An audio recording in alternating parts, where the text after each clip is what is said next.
how exactly I scored 90 plus in all of the subjects in class 10. The particular keywords that you have to include in your answer. I would not recommend you guys to buy a reference book, and if that is toxicity.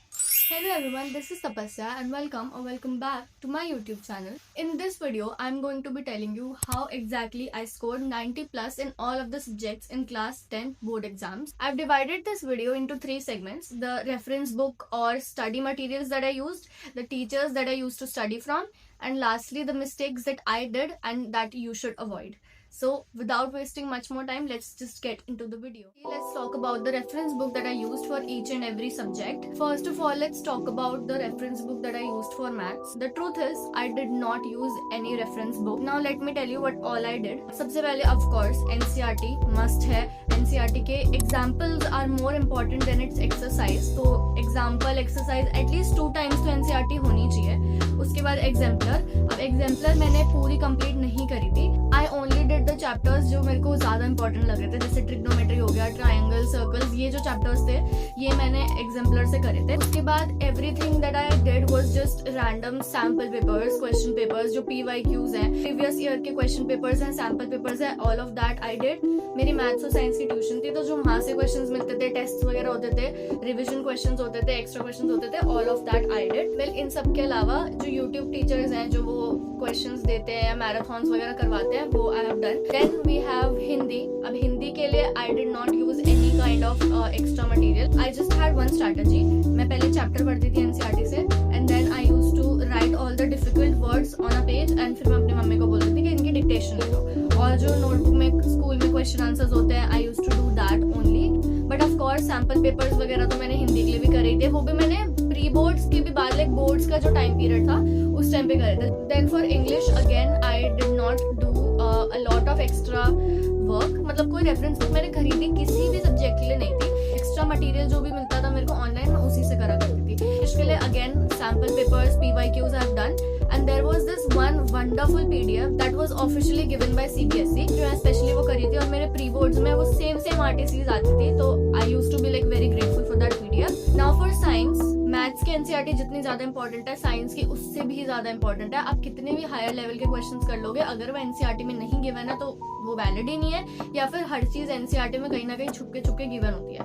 मैंने science के लिए again sample papers, previous year questions, NCERT करी ही थी. School से जो assignments मिलते थे वो सब करे थे. ट्यूशंस में जो टेस्ट होते थे, असाइनमेंट्स होते थे, वो सब तो करे थे. And now comes the last subject, SST. I think SST का तो आंसर सबको पता ही होगा. I used to study from Digraj sir. ये बात तो मेरे को बताने की भी जरूरत नहीं है. टीचर्स वाले सेक्शन में ये जो नोट्स हुआ करते थे, उनकी पीडीएफ्स होती थी, I used to study from that. उनकी वीडियोस से I used to study, and जो स्कूल के नोट्स होते हैं, स्कूल के क्वेश्चंस होते हैं, I used to do that. Okay, तो basically summary of this is like I would not recommend you guys to buy a reference book, क्योंकि हर चीज 10th के लिए इतने सारा लाइक मटेरियल ऑलरेडी अवेलेबल है यूट्यूब पे, गूगल पे. Now let's come to the teacher section कि मैं किन किन टीचर से पढ़ा करती थी. एसएसटी के लिए of course you guys know Digraj sir, but I did not have that ideology कि मैं दिग्राज सर से पढ़ती हूँ तो दिग्राज सर ही बेस्ट है, मैं तो उन्हीं से पढ़ूंगी, मैं तो किसी और टीचर से पढ़ूंगी नहीं. That is toxicity. To study from 3 teachers in total.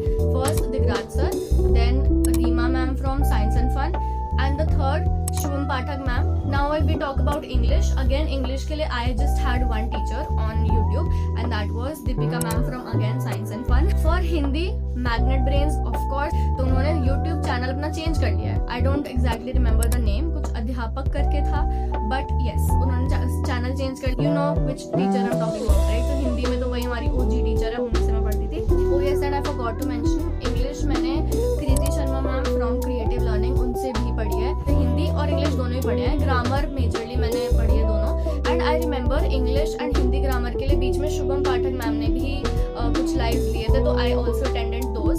Science left again science, तो science and fun Ashu sir से I used to study. And science के लिए I never felt the need to study from any other teacher, तो मैं majorly सिर्फ उन्हीं से पढ़ा करती थी. मैथ्स के लिए again I used to study from science and fun and Shobhit भैया.